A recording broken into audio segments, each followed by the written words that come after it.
Bharatiya Janata party के पिछड़ा वर्ग के प्रदेश उपाध्यक्ष डॉक्टर हीरा ठाकुर ने वर्तमान समय में जातीय जनगणना को लेकर विपक्ष पर कसा तंज। उन्होंने कहा कि विपक्ष को डर है कि वह जाति गणना से अपनी स्थिति से पीछे ना चला जाएगा।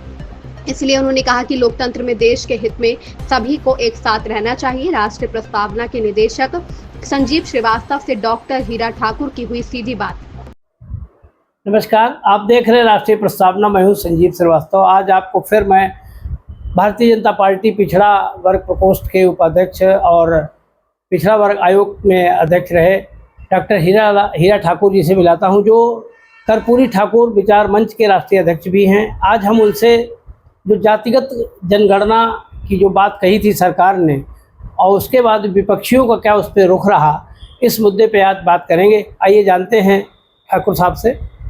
डॉक्टर साहब, आपका राष्ट्रीय प्रस्तावना में बहुत बहुत स्वागत है। आपको राष्ट्रीय प्रस्तावना को, आपको सबको बहुत बहुत हमारी तरफ से धन्यवाद।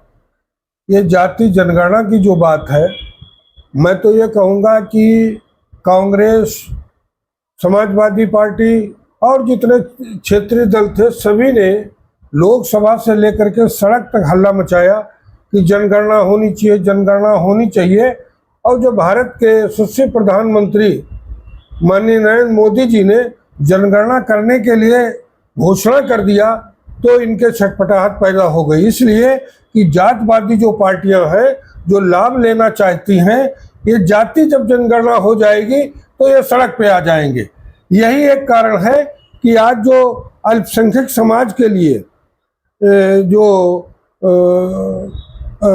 ये आया है वक्फ बोर्ड, आज वक्फ बोर्ड के लिए शोर मचाना जो शुरू किए हैं, वक्फ बोर्ड तो सामने आ गया। और जो मूल इस देश की समस्या थी जिसके लिए बरसों से शोर मचा रहे थे कि जाति जनगणना, भारत सरकार ने जब जाति जनगणना की बात कही तो उनके लिए वक्फ बोर्ड पहले हो गया और जाति जनगणना बाद को हो गई। मैं समझता हूँ ठीक है, विपक्ष का काम है विरोध करना, वो विरोध करे, लेकिन राष्ट्र हित में कम से कम एक साथ में रहे। ये राष्ट्रीय निर्णय था, इसके साथ में रहना चाहिए था। और बाकी चीज़ें आप देख रहे हैं कि अभी माननीय विपक्ष के नेता श्री राहुल गांधी जी ने जो भाषा का उपयोग किया है, मैं समझता हूँ कोई विपक्षी नेता ऐसी भाषा का उपयोग नहीं करेगा। जैसा कि विपक्ष के लोग अभी सर्जिकल स्ट्राइक के बारे में बात करते थे, पिछले भी यही प्रूफ मांगते थे।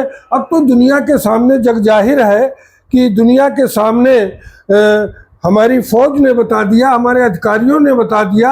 आज उनको बड़ी पीड़ा हो रही है इसलिए कि पाकिस्तान को नंगा कर दिया गया है और उनके लोग जो मारे गए हैं, जो हिंदुस्तान के अंदर आतंकवाद करके हमारे यहाँ लोगों की मौत के घाट उतारते थे, आज उनकी मौत पे उनको बड़ा दुख हो रहा है।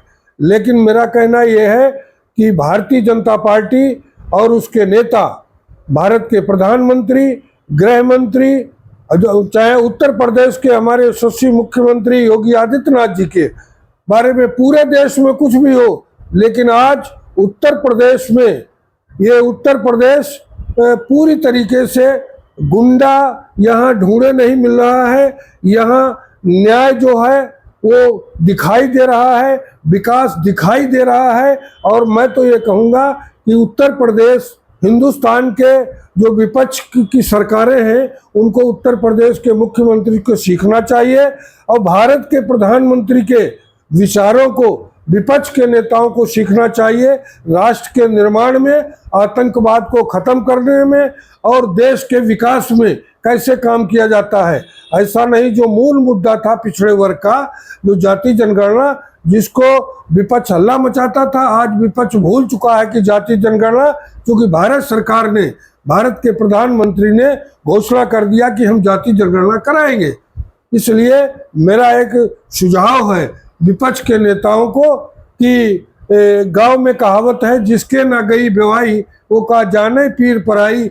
राहुल जी क्या जाने गरीबी, क्या जाने अखिलेश यादव, क्या जाने ममता जी, क्या जाने ये लोग। ये लोग केवल जाति धर्म के आधार पर राजनीति करते हैं। भारतीय जनता पार्टी सबका साथ, सबका विकास और सबके विश्वास के साथ और विकास के साथ काम कर रही है। धन्यवाद।